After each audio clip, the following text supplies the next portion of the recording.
If you really think about it, America loves naming stuff after presidents. We've got streets, schools, airports, entire counties, and even the whole state, Washington.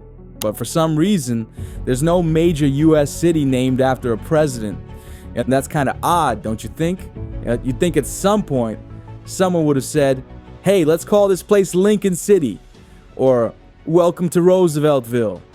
But it just hasn't happened. So what's the deal? Why do presidents get everything except their own cities?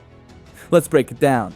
First off, most cities in the US have been around for a long time, long before modern presidents showed up. By the time Lincoln, Roosevelt, or even Kennedy made history, most places already had names, and people had gotten pretty attached to them. Also, you should know that changing a city's name isn't as simple as swapping out a road sign. It's a massive logistical headache. There's the legal mess, first of all. You need approval from local governments, state officials, and sometimes even voters. For one, politicians would sit on it till kingdom come because they love to debate and deliberate, so this could take years if it even happens at all. But besides that, if something like this was ever suggested, be sure to get some pushback from the local resistance. People who've lived there for generations probably don't want to start saying, yeah, I'm from Bidenburg, instead of whatever name they've been using their whole lives. And hey, would you blame them? And let's not forget businesses. Every company in town would have to update signs, logos, branding, legal documents, you name it. Imagine a mom and pop shop that's been around for 80 years, suddenly having to change its address from Springfield, Ohio to Reagan City. Expensive, annoying, not worth it. A perfect example here is North Tarrytown, New York. In 1996, they decided to rename themselves Sleepy Hollow because of the famous ghost story. Seems like a no-brainer, right? It's just changing the name. Well, wrong.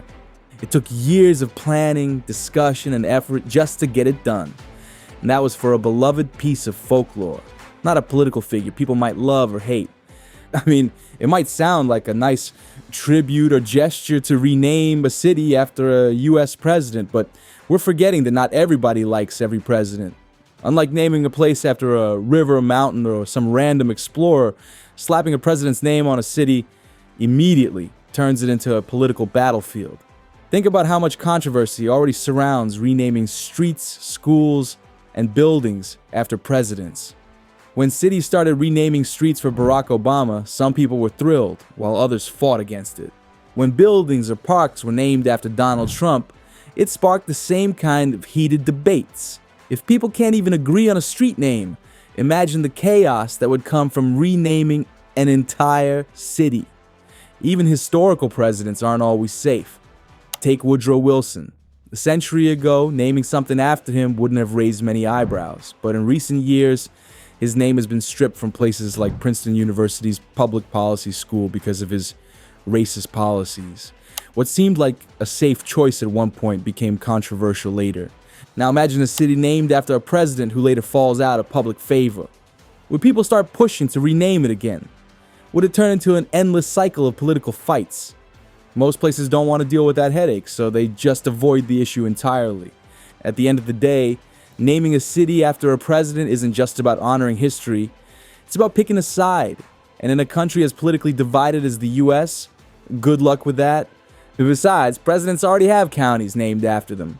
Why do we need to add cities to it? You'll find Jefferson County, Lincoln County, Washington County, you name it. But when it comes to cities, not so much. But even if a city wanted to name itself after a president, there's another big problem. City names in the US are already a mess. There are 88 places in the US named Springfield, over 30 towns named Franklin, dozens of Madisons, Jacksons, and Lincolns scattered across different states. If a city tried to rename itself after a president, chances are another place already did it first. Now imagine trying to rename a major city after a recent president. What happens when 5 different towns want to be called Reaganville or Obama City? It creates confusion for residents, businesses, and even government records. This is why big, well-established cities stick with the names they already have. Changing them would only add to the chaos, and America already has enough duplicate city names to deal with. Because unlike cities, smaller towns and counties don't have thousands of businesses that would need to change their addresses, update marketing materials, and deal with a ton of legal paperwork. Fewer people live in counties compared to major cities, so there's less resistance to change. So while presidents might not get their own big cities, they've at least taken over plenty of counties. And honestly, that's fair enough, right? Think about it. Washington, Lincoln, Jefferson, Roosevelt, their names are on nearly every other landmark in the country. We've got the Lincoln Memorial, Jefferson Memorial, Roosevelt Island, Kennedy Space Center, Reagan National Airport, Eisenhower Expressway, and countless schools and streets named after presidents. With all that, do we really need a major city named after a president? Most places probably figure they've done enough. Instead of renaming an entire city, they just dedicate a freeway, an airport, or a high school, and call it a day. Also, another reason why cities being renamed after presidents is a bad idea in the US. To understand it, you have to change your perspective on US cities as a whole. Rather than looking at their names as just another city, look at it like a brand name, because it certainly is. Let's get into that.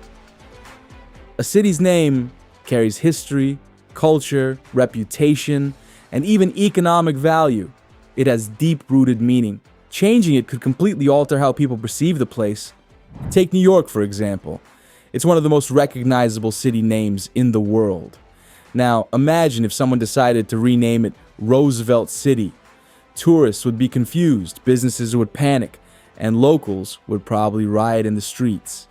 The city's name is deeply tied to its identity. It represents its history, its legacy, and everything that's been built there over centuries. Changing it would feel like erasing all of that. Another example, Houston, Texas, is named after Sam Houston, a leader of the Texas Revolution, not a US president. Austin is named after Stephen F. Austin, the father of Texas. These names mean something to the people who live there. They connect to the region's history and identity in a way that a president's name simply wouldn't. At the end of the day, cities want names that feel personal, not just a tribute to someone from Washington, D.C. But then again, tourism is another big issue. Many cities thrive on their name recognition. People visit Los Angeles because it's known as the entertainment capital of the world. They go to Chicago for its deep dish pizza, jazz history, and iconic skyline. If those cities, suddenly got renamed after a president, it could disrupt tourism marketing, confuse visitors, and even make the city less attractive to potential newcomers. Beyond that, a city's name is often tied to local pride. People identify with where they're from, and a name change can feel like an attack on that identity. Even smaller renaming efforts have faced serious backlash. For example, when the town of Truth or Consequences, New Mexico, changed its name from Hot Springs in 1950 as part of a radio contest, it became a national joke. If people got that worked up over a quirky marketing stunt, imagine how bad it would be if you tried renaming a major city after a president. At the end of the day, cities don't want to lose their history, reputation, or brand power. A name is more than just a word. It's part of what makes a city unique. And that's exactly why no one is rushing to turn Boston into Adamsburg or Miami into Kennedy Bay. So if you've been one of those wanting a city to be renamed after a US president, bless your heart. But now you know better, so celebrate your new knowledge.